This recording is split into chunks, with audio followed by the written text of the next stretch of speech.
Если заглушить автомобиль и достать ключ зажигания с замочной скважины, нажать рычаг включения дальнего света, то на 30 секунд загорится ближний свет. Функция называется «Проводи домой», работает на фарах с линзованной оптикой и ксеноновыми лампами. Нажимаем и удерживаем клавишу включения дальнего света, и через некоторое время у нас загорается ближний свет. Далее закрываем машину, и свет автоматически выключится через 30 секунд.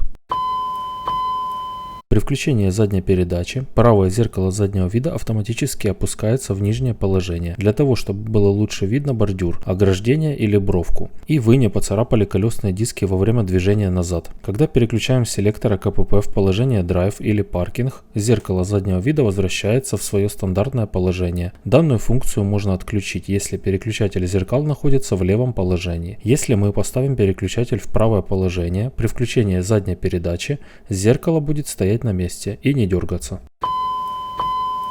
При открытии дверей загорается свет в салоне. Для того, чтобы свет больше не загорался, нужно нажать кнопку включения освещения и подержать ее некоторое время в нажатом положении. При открытии дверей свет не загорается. Для того, чтобы вернуть в штатный режим, достаточно один раз нажать на кнопку. Для того, чтобы выключить монитор, нам нужно найти пункт «Выключить монитор» и подтвердить нажатием правой кнопки. Для включения монитора повторно нам нужно кратковременно нажать на кнопку, и наш монитор активируется. Заводим машину. При включении аварийной сигнализации аварийка будет работать в постоянном режиме. Если вы включите поворотник, аварийка гаснет и включается поворотник. Достаточно удобно при буксировке автомобиля. Еще одна полезная функция, которая может пригодиться зимой. Если машина закрыта, закрыты центральные замки, лючок бензобака также закрыт, открыть его снаружи не выйдет. При открытии машины срабатывают центральные замки, и фиксатор лючка бензобака также срабатывает, разблокирует лючок бензобака. Если механизм замерзнет или сломается в закрытом положении, открыть лючок снаружи не будет такой возможности. Для этого в правом заднем крыле BMW предусмотрели специальный пластиковый тросик зеленого цвета с изображением бензоколонки, при помощи которого можно открыть лючок бензобака изнутри. Для этого достаточно просто потянуть за трос, и лючок бензобака откроется.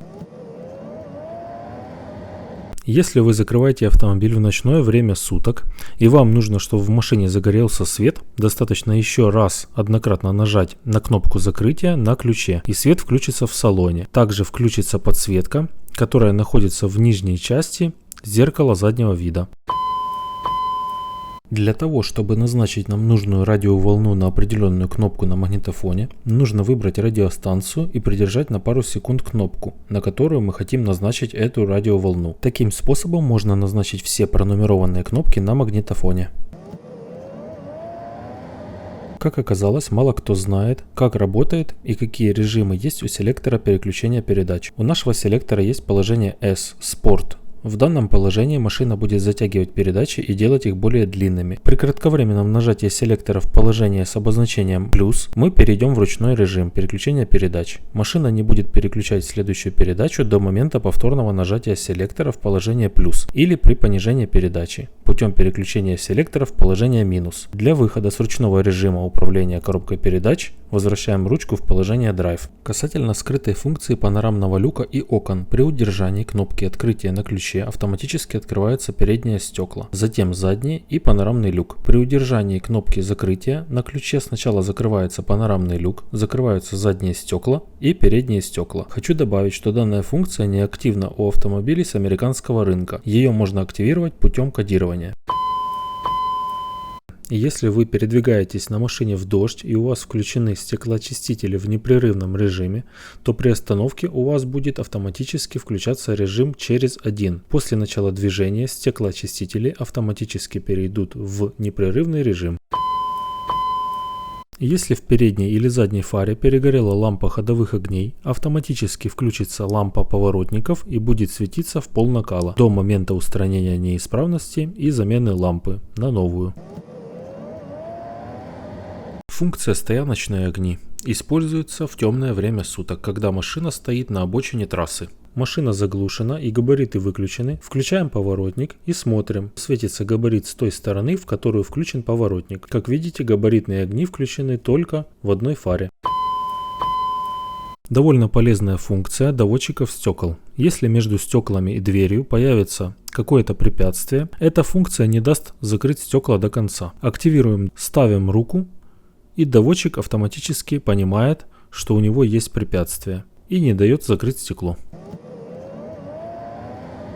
А эта функция специально для тех, кто забывает или не знает о существовании поворотников. Смотрите, при нажатии на рычажный переключатель вниз срабатывает левый указатель поворота и моргает стрелочный индикатор указателя поворотов на приборной панели. А при переключении рычажного переключателя в верхнее положение срабатывает правый указатель поворота и на приборной панели загорается стрелочный индикатор поворотов в правую сторону. Для того, чтобы перевести щетки стеклоочистителя в вертикальное положение, нам нужно повернуть ключ зажигания в первое положение. Далее нам необходимо перевести рычажный переключатель в положение 1 и выключаем зажигание. Теперь наши стеклоочистители находятся в сервисном положении. Далее можно безболезненно производить замену щеток стеклоочистителя на новые. Для того, чтобы вернуть дворники на место, необходимо повернуть ключ зажигания в положение 1. И наши дворники становятся в исходное положение. Расположение прикуривателей в автомобиле. 12-вольтовый прикуриватель в правой части багажного отделения. Работает только при включенном зажигании. Расположение прикуривателей в салоне. Тот прикуриватель, о котором все знают. Это прикуриватель в центральной консоли под декоративной крышкой, прикуриватель в задней части подлокотника и прикуриватель, о котором мало кто знает. Расположение прикуривателя под перчаточным ящиком. Этот прикуриватель удобно использовать для подключения дополнительных устройств или для подключения компрессора для подкачки шин. Мой компрессор предназначен для подключения к клеммам аккумулятора или клеммам, выведенным под капотное пространство. Надеюсь, данное видео будет полезным. Ссылку на первую часть видео о скрытых функциях BMW, о которых мало кто знает, оставлю в описании под этим видео. Не забывайте поставить лайк, если такой формат видео вам интересен, и подписаться на канал.